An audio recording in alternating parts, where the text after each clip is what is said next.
మిత్రమా, మనిషి ఎలా ఉన్నాడో చూడకు, మనసు ఎలాంటిదో చూడు. అందం పోతుంది, ఆస్తులు తరిగిపోతాయి, కానీ మంచితనం, మనసు ఎప్పటికీ నీకు తోడుగానే ఉంటుంది.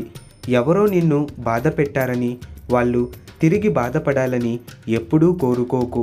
తెలియక బాధ పెడితే క్షమించు, తెలిసి బాధ పెడితే తీర్పు కాలానికి అప్పగించు. నువ్వు మాత్రం ప్రశాంతంగా జీవించు.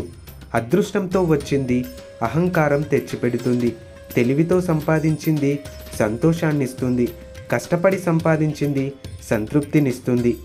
బాధలో ఉన్నప్పుడు బంధాలు భరోసాగా ఉండాలి, కానీ బంధాలే బాధలుగా మారితే బ్రతుకు బలహీనపడుతుంది. డబ్బు లేనప్పుడు పిసినారిలాగానే ఉండాలి, ఎందుకంటే అప్పుల్లో పడితే ఎవరు సహాయం చేయరు. నీ సమయాన్ని నీకోసం ఉపయోగించు. ఎదుటి వ్యక్తిని గురించి ఆలోచిస్తూ వృధా చేసుకోకు. ఒకరి కష్టం తెలియాలంటే వాళ్ళు చేసే పనిని చేయడానికి ప్రయత్నించు, అందులోనే కష్టం పూర్తిగా అర్థమవుతుంది. జాలి గుణం కలవారికి కష్టాలు ఎక్కువ, కఠిన గుణం కలవారికి సుఖాలు ఎక్కువ. ఎక్కువ శృంగారాన్ని కోరుకునే ఆడవారే ఆఖరికి ఈ సమాజాన్ని ముంచేయడానికి కారణంగా మారుతారు. ఒక అమ్మాయి నిన్ను నిజంగా ప్రేమిస్తే తన మనసు మొత్తం నీకే ఇచ్చేస్తుంది.